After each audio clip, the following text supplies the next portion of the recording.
Pelajar SMA Nepal, orator seharga 1.000 politikus busuk.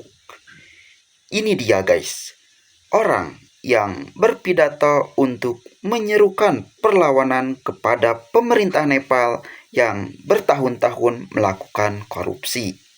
Saya sendiri mendengar pidatonya merinding guys. Budak kecil kalau kata orang Pontianak mah. Tapi pidatonya menggentarkan ratusan ribu rakyat Nepal, bahkan dunia. Siapa pelajar SMA itu? Ikuti narasinya guys sambil menyeruput minuman yang ada di depan kalian. Di sebuah negara bernama Nepal, di kaki Himalaya yang dinginnya bikin kuah mie instan cepat beku, lahirlah pidato yang panasnya melebihi matahari siang di Kathmandu. Pidato itu bukan keluar dari mulut Perdana Menteri yang berjas necis, bukan dari anggota parlemen yang hobi selfie di kursi empuk, melainkan dari seorang bocah SMA bernama Abiskar Raut. Kepada murid Holybell School ini mendadak jadi orator kelas dunia. Usianya baru menginjak belasan tahun, belum punya SIM, belum bisa nyalon presiden juga guys kalau di Konoha. Tapi kalimatnya bikin politisi veteran mendadak sakit pinggang. Di atas panggung sekolah sederhana, tanpa teleprompter, tanpa hartawan, bocah ini berteriak lantang.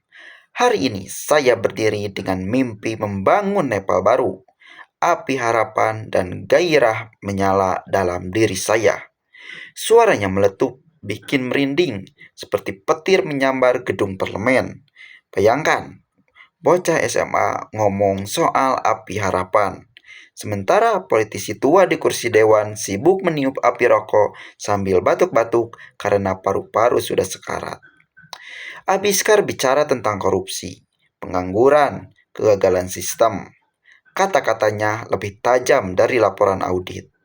Politisi tua yang mendengar pasti langsung keringat dingin, menelan ludah, dan berpura-pura cacat di buku agenda, padahal hurufnya sudah kabur karena katarak. Lucunya guys, mereka ini sudah umur senja, jalannya sudah pincang, encok kumat tiap malam, tapi masih ngotot mau duduk jadi anggota dewan. Anehnya, rakyat entah bagaimana, masih juga memilih. Hasilnya, ya di ruang sidang, mereka kerja paling rajin, tidur siang dengan gaya khusyuk, kepala mangut-mangut seperti sedang zikir, padahal mimpi. Bandingkan dengan bocah SMA yang suaranya mengguncang aula sekolah, politisi tua yang sudah kenyang makan uang rakyat hanya bisa mengguncang meja sidang waktu dengkurannya terlalu keras. Kalau dibandingkan, pidato Abiskar adalah campuran Soekarno, Malcolm X, dan kompor gas 3 tungku, panas, penuh semangat, dan menyala bangku. Sedangkan pidato polisi tua lebih mirip mesin tik rusak, serak, pelan, lalu mati listrik. Parah banget. Netizen pun ramai. Ada yang terharu, ada yang merasa tersambar listrik, ada juga yang salah paham, bilang orasinya mirip Hitler. Lah, sama-sama api ya, tapi yang satu bakar dunia jadi abu, yang satu bakar semangat jadi cahaya. Yang bilang begitu mungkin tak bisa bedakan bedak bayi dengan bubuk misiu. Pidato bocah ini menampar kenyataan. Usia bukan ukuran untuk membangun harapan. Abiskar membuktikan bahwa keberanian tak perlu gelar profesor, tak perlu kursi parlemen, cukup hati yang menyala. Ironisnya, pidatonya lebih masuk akal dari ribuan jam sidang dewan yang outputnya cuma kertas kosong dan kwitansi perjalanan dinas.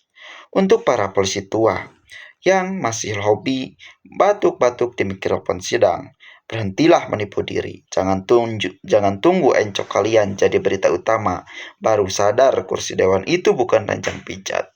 Kalau masih juga ngotot, bersiaplah. Karena generasi baru ini tidak hanya bicara, mereka akan bertindak. Jika hari ini Abiskar bisa bikin rakyat merinding dengan pidatonya, besok generasi seangkatannya bisa bikin kalian merinding dengan pemilu.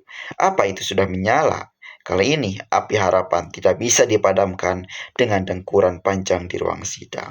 Bagaimana kalau di Indonesia ada orang yang seperti Abiskar ini, guys? Mungkin habislah sudah para pemimpin-pemimpin yang duduk manis di kursi parlemen. Bagaimana pendapat kalian, guys?